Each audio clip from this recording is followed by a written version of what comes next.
अस्सलाम वालेकुम दोस्तों, आप सबका वेलकम है हमारे चैनल में। आज हम आपको बताएंगे कि एसी को कैसे फिटिंग करते हैं। ए टू जेड एसी फिटिंग कैसे होती है, प्रोफेशनल तरह की एसी फिटिंग के बारे में हम आपको बताएंगे। स्टार्ट करते हैं। टूल्स वगैरह हमारे पास अवेलेबल हैं। Drill, screw drive, flaring set, सारी चीज़ें हमारे पास अवेलेबल हैं। तो स्टार्ट करते हैं जी। सबसे पहले आपने जहाँ पर एसी लगाना है वो जगह क्लियर करनी है, यानी कि देखने सबसे पहले वहाँ पर पाइप, जो कॉपर पाइप है वो अवेलेबल है। वहाँ पर जो पानी का पाइप है वो अवेलेबल है, इलेक्ट्रिसिटी अवेलेबल है। उसको हमने क्योंकि राइट साइड पे बेंड करना है, इसलिए उसको बेंडिंग करने के लिए जो जगह सीमेंट उसको फ्री कर रहे हैं ताकि जैसे वो बेंड हो सके पाइप को। थोड़ी सी हमने आपके सामने देख सकते हैं ड्रिलिंग करके तो उसको थोड़ा तोड़ लिया, ताकि नीचे से नहीं तोड़ना, जहाँ तक पानी का पाइप है वहाँ तक तोड़ने से ज़रा भी नीचे नहीं, क्योंकि ज़रा नीचे टूटेगा तो उधर से एसी नज़र आएगा, यानी एसी के नीचे गैप रह जाएगा। आपने बिल्कुल एसी के पानी वाले पाइप के ऊपर तक तोड़ना, इसके नीचे तक नहीं लेके जाना। अब जो इसका जो कॉपर पाइप है इसके ऊपर जो टेप हुई है इंसुलेशन, उसको उतार के अलग कर लेना। उसके बाद हम इसको बेंड करेंगे बेंडर डाल के। कभी भी पाइप को हाथ से बेंड नहीं करना है, क्योंकि जब आप इसको हाथ से बेंड करेंगे तो वो बेंड हो जाएगा, यानी वो पाइप ख़राब हो जाएगा। वायर को अलग कर लेनी है, ठीक है। नाइफ़ का इस्तेमाल करें, छुरी का इस्तेमाल कर सकते हैं अगर आपको पास नाइफ़ अवेलेबल नहीं है, लेकिन मेरी तरह की नाइफ़ का इस्तेमाल करें, इससे आपको आसानी रहेगी और बिल्कुल सही तरह काटा जाएगा। इंसुलेशन भी जो कॉपर पाइप के ऊपर इंसुलेशन चढ़ी हुई है वो भी बिल्कुल ख़राब नहीं हो गई, ठीक है। हमने दोनों पाइप को अलग कर लिया। इसमें दो पाइप हैं 385 फीट के, स्टैंडर्ड साइज़ 385 फीट आता है। जो 38 का पाइप है उसको हाथ से आप बेंड कर सकते हैं इजीली, लेकिन जो लोग नए जो पहली दफ़ा कर रहे हैं उन्हें चाहिए कि 38 के पाइप को भी बेंडर के साथ ही आप बेंड करें, राइट साइड पे हमें बेंड करना है, ठीक है। तो वैसे 38 के पाइप में कोई ऐसा प्रॉब्लम नहीं।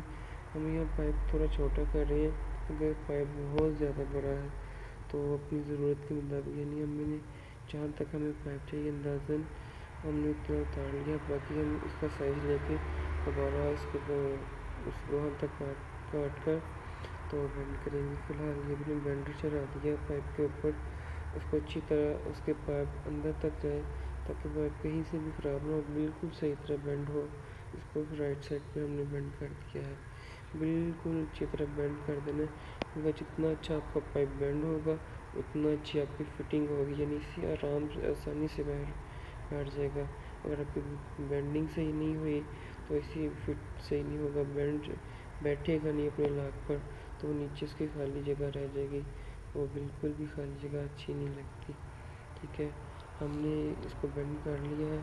इसके इंसुलेशन वगैरह को हम दोबारा जहाँ जहाँ पर होल है इसके साइड पर थोड़ी इस पर हम इंसुलेशन से चढ़ा देनी है, क्योंकि जब आप एसी लगा दें तो फिर इस जगह पर भी हाथ आपका नहीं पहुँचेगा और आप इंसुलेशन नहीं कर सकोगे। इस साइड पर हमने इंसुलेशन कर दी है, ठीक है। एहतियात यही करनी कि पाइप जो है वो अच्छी तरह बेंड हो, और ये मख्फी तरीका है इसे लगाने का, यानी कि ये बिल्कुल जो भी है वो सारा तरीका इससे नीचे आएगा।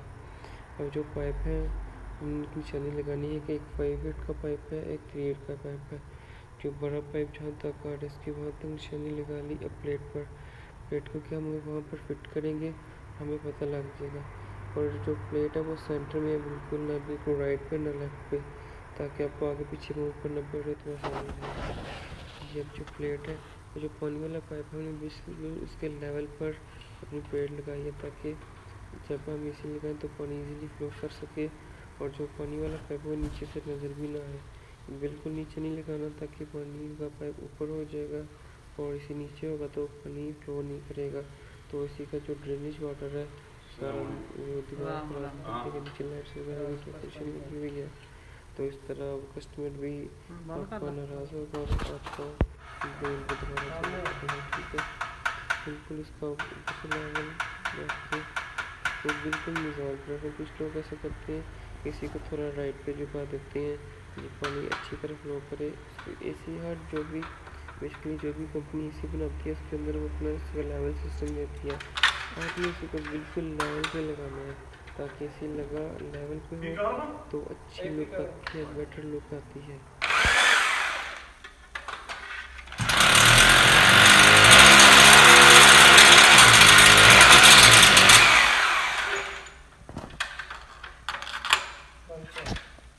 प्लेट के सेंटर में एक स्क्रू लगा के फिशर की मदद से इसको अच्छी तरह टाइट कर दें। इसका ये फ़ायदा होगा कि आपको प्लेट को पकड़ के नहीं रखना पड़ेगा। एक स्क्रू लगा के बाद में लेवल चेक करें ताकि आपको आसानी रहे। स्क्रू से लगा के अच्छी तरह टाइट कर लें और लेवल जहाँ पर आपको आ रहा वहाँ बिल्कुल स्ट्रेट पर रख के उसको टाइट कर दें। अब जो प्लेट है वो मूव नहीं करेगी ज़्यादा।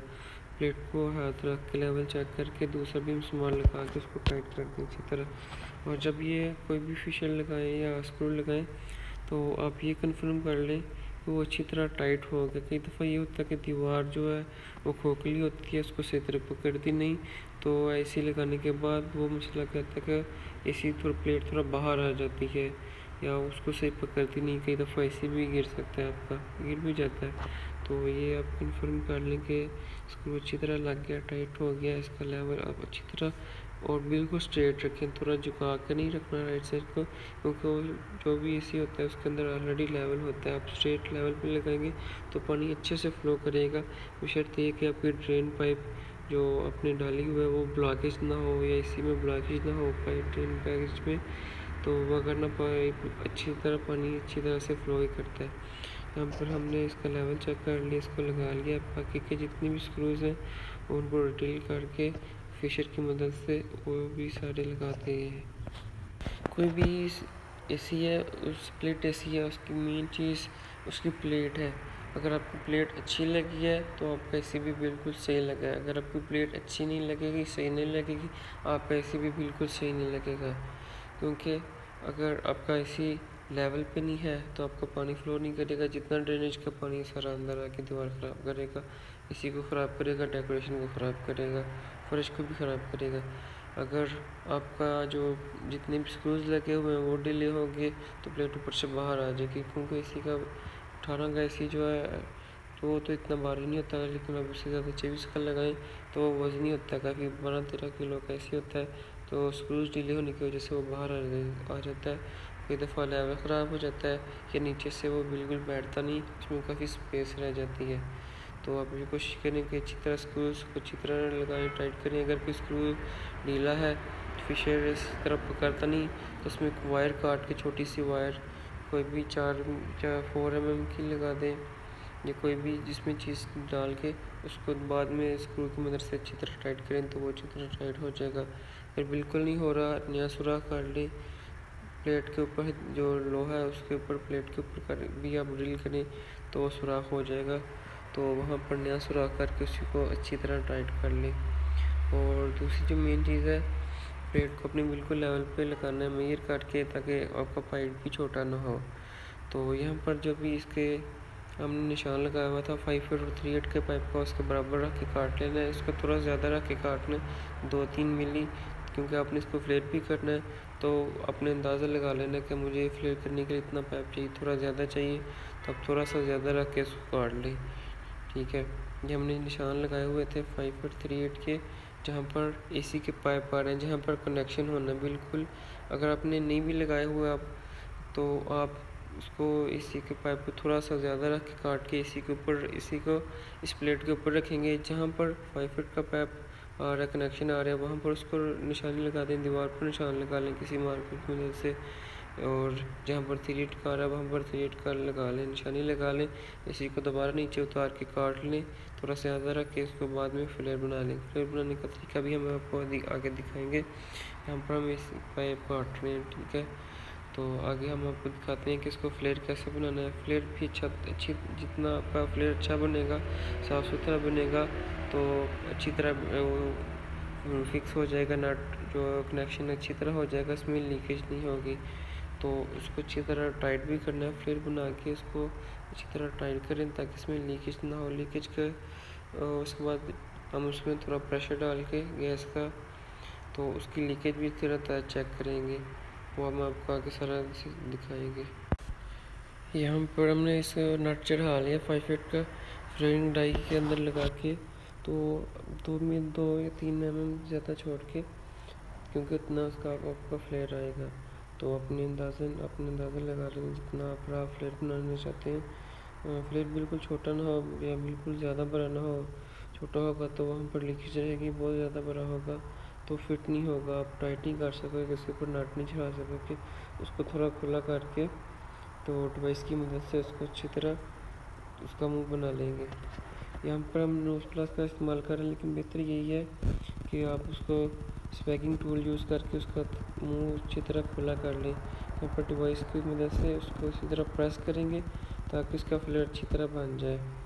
तो अगर आप जब उसको ट्यूब को पाइप को काटते हैं तो बेटर ये है कि उसको फाइल की मदद से या रेती की मदद से अच्छी तरह उसको बराबर काट लें। लेकिन हमने अच्छी तरह काटा हुआ ट्यूब कटर सही हो, अच्छी तरह काटा जाए तो फाइल यूज़ करने की, रेती यूज़ करने की ज़रूरत नहीं होती। इसको अच्छी तरह टाइट करें ताकि वो जो फ्लेयर है वो अच्छी तरह बन जाए, बिल्कुल सही बने, ताकि आपकी लीकेज वगैरह ना रहे। तो यहाँ पर हमने इसको अच्छी तरह टाइट कर लिया है। तो इसको अब दिखाएंगे, आपको इसे दिखाएंगे कि फ्लेयर किस तरह बना हुआ है। टाइट करके अब इसको खोल दिया है।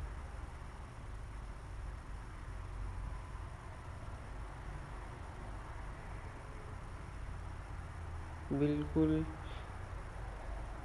बिल्कुल इसके साथ प्रेस हो गया, किसी भी जगह से ऊपर नीचे नहीं है।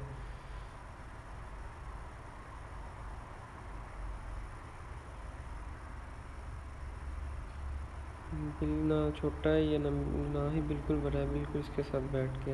अभी 3/8 की डाई में फ्लेयरिंग डाई इसको लगा के नट पहले चढ़ा लेना। कई दफ़ा ऐसा होता है कि वो न जल्दी में नट चढ़ाने का याद नहीं रहता, किसी दफ़ा ऐसा होता है। तो एहतियात करेंगे, पहले नट लाजमी चढ़ा लें ताकि वो बाद में आपको दोबारा फ्लेयर करके, ऐसे आपका पाइप भी छोटा हो जाएगा बेख्याली में और आपका टाइम भी वेस्ट होगा। तो अगेन नोज प्लस की मदद से बेटर है कि आप स्वेजिंग टूल का यूज़ करें। उसको स्वेजिंग टूल की मदद से उसका मुंह खुला करें, क्योंकि हम टाइम पर सेविंग कर रहे हैं, कस्टमर के घर पर है। तो हमने नोज प्लस की मदद से थोड़ा खुला करके उसको डिवाइस की मदद से उसको फ्लेयर बना लिया। तो एहतियात है कि छोटा जो पाइप है उसको बहुत ज़्यादा टाइट नहीं करना। 5 फीट का पाइप, हाफ का पाइप, आप कॉपर का पाइप है, आप बहुत ज़्यादा टाइट कर सकते हैं। लेकिन 3/8 और 1/4 का पाइप, यानी रूबा जिसको बोलते हैं 1/4 का पाइप, बहुत ज़्यादा टाइट नहीं करना, बहुत कम नहीं करना, बहुत ज़्यादा नहीं करना, क्योंकि इससे ये नुकसान होता है कि वो फट जाता है, आपका फ्लेट फट जाएगा, फट के दोबारा कब बनाना पड़ेगा, वो छोटा बन जाएगा। इसी हमने उठा के लाक्स के ऊपर रख लिया, इसके नीचे नोज प्लस लगा लिए, बिल्कुल ऐसे पीछे उठाए, इसके 2 लाक्स बने, इसके ऊपर जस्ट रख दें। नोज प्लस लगाने का ये मकसद है कि हमें थोड़ी स्पेस मिल जाएगी, हम नीचे काम करने के लिए थोड़ी स्पेस मिल जाए। तो जहाँ पर आपका नोज प्लस एडजस्ट हो, जितनी आपको स्पेस चाहिए वहाँ पर लगा लें। हमने इस यहाँ पर नोज प्लस लगा लिया और इसका जो पाइप वगैरह है बिल्कुल एक्यूरेट आया, यानी पर जहाँ पर कनेक्शन था, जहाँ पर हमने बनाया, बिल्कुल ये सेम आया है। तो उसको फ्लेयर को नट के साथ लगा के, जहाँ पर जो एसी का नट लगा है उसके साथ लगा के आपने टाइट करना है क्लॉक वाइज, जहाँ यानी कि जिस हिम्मत में क्लॉक चलता है, घड़ी घूमती है उस साइड में, यानी उस हिम्मत में आप उसको टाइट करें तो वो टाइट हो जाएगा। और दूसरी, बिल्कुल दोनों नट को इस तरह आपने टाइट कर लेना है। टाइट करके फिर रेंच की मदद से इसको टाइट करेंगे। एक रेंच इसी वाले जो नट है उस पर लगाना है और दूसरा जो अपने नट लगाया हुआ है, जहाँ पर फ्लेयर बनाया है वहाँ पर लगाना है। कई दफ़ा ये मुश्किल होता है, आप इसी को भी थोड़ा इसमें स्पेस होती है आगे पीछे कर सकते हैं, क्योंकि बिल्कुल वो उसके लेवल पर आएगा, बिल्कुल उसकी जो चूड़ी बनी हुई है, जो उसके रिंग्स बने हुए हैं, बिल्कुल लेवल पर आएगा तो वो चूड़ी उसके ऊपर बैठेगी। 5 फीट का जो बड़ा नट है, यानी 5 फीट का जो पाइप है, उस फ्लेयर को आप जितना चाहे काफ़ी ज़्यादा टाइट कर सकते हैं। 3/8 के पाइप को अगेन या 1/4 के पाइप को बहुत ज़्यादा टाइट नहीं करना, क्योंकि आपका फ्लेयर फट सकता है, लीकेज हो सकती है। इसको टाइट अच्छी तरह करें, टाइट करें ताकि यहाँ पर लीकेज वगैरह ना हो, क्योंकि यहाँ पर गैस बाद में सर्कुलेशन करेगी, लीकेज होगी तो गैस आहिस्ता आहिस्ता वो लीक हो जाएगी। बिल्कुल भी ज़ीरो माइनर भी लीकेज नहीं होनी चाहिए, बिल्कुल 100% आपका जो टाइट होना चाहिए फ्लेयर, ताकि किसी भी किस्म की लीकेज वगैरह ना रह सके।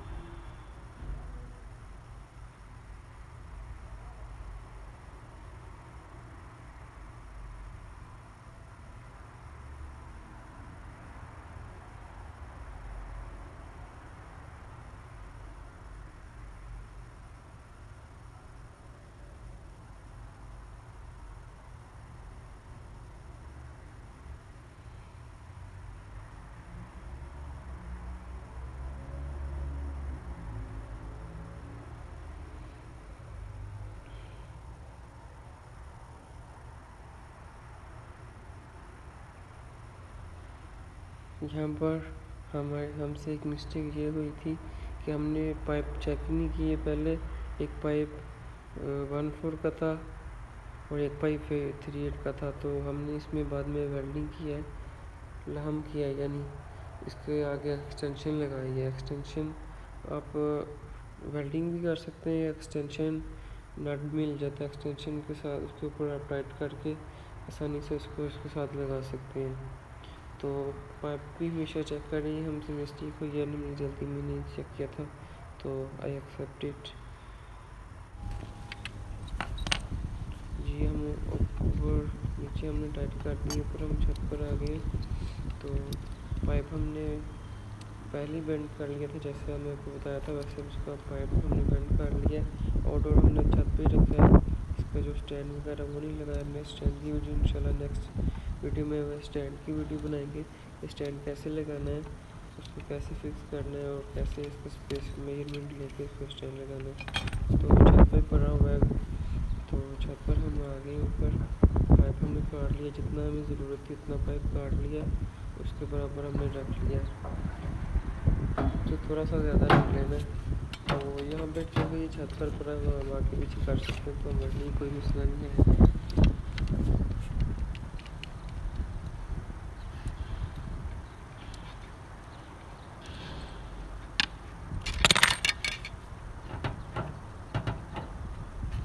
इसके लेवल तक रख के जहाँ पर वो पाइप आ रहा है वहाँ तक रख के काट दिया, क्योंकि यहाँ भी पाइप 1/4 का है, क्योंकि एसी के जो पाइप हैं वो 5/8 और 1/4 के हैं, और जो हमारे पास अवेलेबल है वो 5/8 और 3/8 के हैं। तो हमने इसके आगे एक्सटेंशन लगानी है, तो सेम वही तरीका है, या तो आप वेल्डिंग कर लें छोटा पाइप, तो या एक्सटेंशन मिल जाती है 3/8 से 1/4 की, 1/4 से 3/8 की, और 5/4 से 5/8 से हाफ की, हर तरह की एक्सटेंशन मिलती है। तो आप वो पाइप नट लगा के उसको लगा सकते हैं। दोनों ही तरीके हैं जो आपको आसान लगे, जो आपके पास अवेलेबल हो। तो अगर आपके पास एक्सटेंशन अवेलेबल है आप एक्सटेंशन लगा लें, अगर आपके पास 1/4 का पाइप अवेलेबल है तो आप उसके साथ उसको वेल्डिंग कर लें, जो आप तरीका आपको ईजी लगे, टाइम सेविंग लगे, तो आप उसको कर सकते हैं। सेम जैसे पहले फ्लेयर बनाया उसी तरह फ्लेयर बना लेने, अच्छी तरह टाइट कर लिया, फ्लेयर जितना बनाना है उतना पाइप आगे छोड़ दिया, 2 से 3 मिली 3 mm तक नोज प्लास की मदद से इसको खुला कर लिया। बेहतरीन रिज़ल्ट तो स्वेगिंग टूल्स की मदद से मिलता है, स्वेजिंग टूल की मदद से, और उसको लेकिन हमने यहाँ पे काटा अच्छी तरह, तो बहुत ज़्यादा उसको नोज प्लस नहीं यूज़ किया, बस हल्का सा मुँह खोलने के लिए यूज़ किया, और बाद में डिवाइस की मदद से।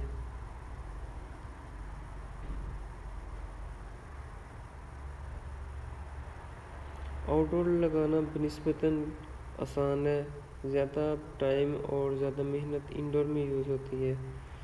आउटडोर लगाना तो इतना मुश्किल ज़्यादा नहीं होता, क्योंकि अगर आपका आउटडोर छत पर पड़ा हुआ है, नीचे आप ग्राउंड पर लगा रहे हो तो बिल्कुल ईजी है। आप उसको शायद नीचे रख के जहाँ पर आपके पाइप आ रहे हैं वहाँ पर उसको रख के फ्लेयर बना के आपको इजीली, अगर स्टैंड लगाना पड़े, स्टैंड लगाना भी इतना मुश्किल नहीं है मेजरमेंट करके।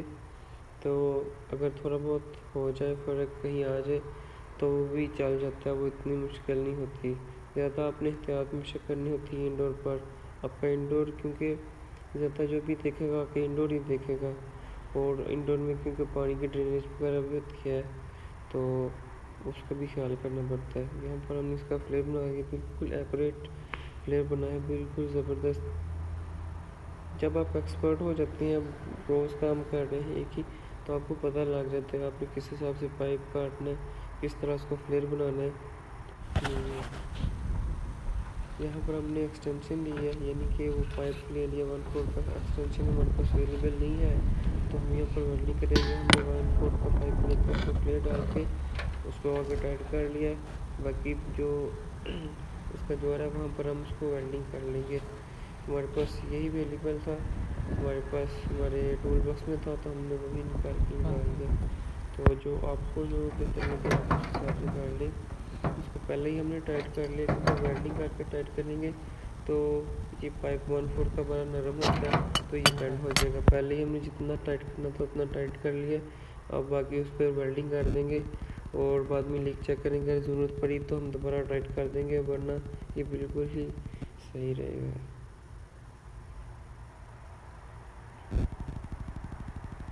वेल्डिंग करने की में भी एहतियात है, आप दोनों पाइप को अच्छी तरह गर्म करें, बाद में सोल्डर लगाएं, क्योंकि और दूसरा जो सोल्डर जो टार्च है, वेल्डिंग टार्च है, बिल्कुल नज़दीक नहीं करनी, थोड़ा सा पीछे रखनी है, क्योंकि ये गर्म होकर सोल्डर आगे चला जाता है, पाइप के अंदर चला जाता है, तो पाइप ब्लॉक हो सकता है। तो अपने भी लाजमी बाद में ब्लॉक चेक करना कहीं हमारा जो वेल्डिंग है वो ब्लॉकेज वगैरह तो नहीं है।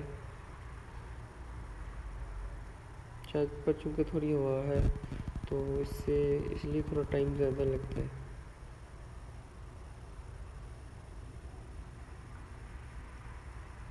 जी हमारी वेल्डिंग हो चुकी है, हमारे वो जो भी है पाइप वगैरह का काम हो चुका है। तो अब हम यहाँ पर वायरिंग कनेक्शन करने लगे हैं। वायरिंग कनेक्शन हर एसी के तकरीबन अलग ही हैं। कुछ एसी जो नए आ रहे हैं उनके जो मेन 220 है वो आउटडोर में जाती है, आउटडोर से सप्लाई इंडोर में जाती है, और फिर एक कंट्रोल वापस आउटडोर में आते हैं जो आउटडोर को चलाती है। तो बेटर है आप जो भी एसी लगा रहे हैं और इसी के साथ डायग्राम आती है, वो डायग्राम को पहले चेक कर लें। अगर आप पुराना एसी लगा रहे हैं तो जिस तरह पहले कनेक्शन लगे हुए थे आप वैसे लगा दें, वरना तो कनेक्शन लगे होते हैं। आप आउटडोर खोल लें, उसका पैनल खोलें, इंडोर का पैनल खोलें, तो वहाँ पर लिखा होता है LN। LN का मतलब है मेन 220, L1 N1 इसका मतलब होता है ये L1 और N1 इंडोर की सप्लाई है, और जहाँ पर 1 लिखा होगा या S लिखा होगा, S का मतलब स्टार्टिंग या 1 का मतलब होगा स्टार्टिंग। जो इंडोर से सप्लाई आउटडोर को आ रही है, जो आउटडोर को जिसने ऑन और ऑफ करना है, तो वो आउटडोर की सप्लाई होगी। बिल्कुल ईजी है, जैसे भी आप खोलेंगे वाइडर चेक करें तो आप बिल्कुल आसानी से लगा सकते हैं। ये हमने ज़्यादा आपको डिटेल में नहीं दिखाया क्योंकि हर एक की अलग अलग होती है। अब हमने थोड़ा सा प्रेशर कर खोला इसको, ताकि हमने लीकेज चेक करनी है। थोड़ा सा प्रेशर खोल के थोड़ा जो इसका ट्यूब है, इसका वाल है, इधर से प्रेशर निकाल देना है ताकि इतनी हवा निकल जाए। अब यहाँ पर हम साबुन वाला पानी लेके जाग लेके, तो यहाँ पर हम इसी लीकेज चेक कर रहे हैं। स्पंज भी की मदद से भी कर सकते हैं, बहुत उसकी मदद से ज़्यादा आसान है। तो हमारे पास ये अवेलेबल है इस टाइम पे, तो हम इसकी मदद से कर रहे हैं। लीकेज अच्छी तरह चेक कर ली, यहाँ पर लीकेज थी तो हमें लीकेज जो है डिटेक्ट हुई है, लीकेज हो रही है यहाँ पे, क्योंकि वो बिल्कुल सही टाइट नहीं हुआ। तो हम उसको दोबारा टाइट करेंगे, टाइट करके दोबारा उसको चेक करेंगे। अच्छी तरह टाइट करना है, जब तक वो बिल्कुल सही नहीं हो जाता उसको टाइट करके। और बाद में जो जितने भी ये हमारे पास इंसुलेशन है, इंसुलेटर के ऊपर करके हमें टेप करनी है, इंसुलेशन कर देनी है वायर्स को उसके साथ कनेक्ट करके, और जो उसका पानी वाला पाइप है उसको उसके अंदर कनेक्ट कर देना है। तो यहाँ पर हमारा तकरीबन वो इसी फिनिश हो चुका है। यहाँ पर चेक कर लिया इसको, बिल्कुल भी कोई लीकेज नहीं है। जब तक लीकेज हो उसको अच्छी तरह टाइट करें, बिल्कुल भी, और उसको जार लगा के 2 से 3 मिनट तक देखें। क्योंकि कई दफ़ा होता है फ़ौरन नज़र नहीं आता, लेकिन वो बिल्कुल माइनर लीक होती है। 1-2 दफ़ा देखेंगे तो आपको वो डिटेक्ट हो जाएगी। यहाँ पर कोई भी लीकेज नहीं है। वायर को सेम जैसे बताया वैसे ही लगा देनी है, यानी कि आउटडोर की मेन सप्लाई आउटडोर पर चली जानी है। यहाँ पर जो वायर है वो सप्लाई सीधी आउटडोर पर जाएगी, वहाँ से इंडोर पे आएगी और कंट्रोल यहाँ से ऊपर जाएगी।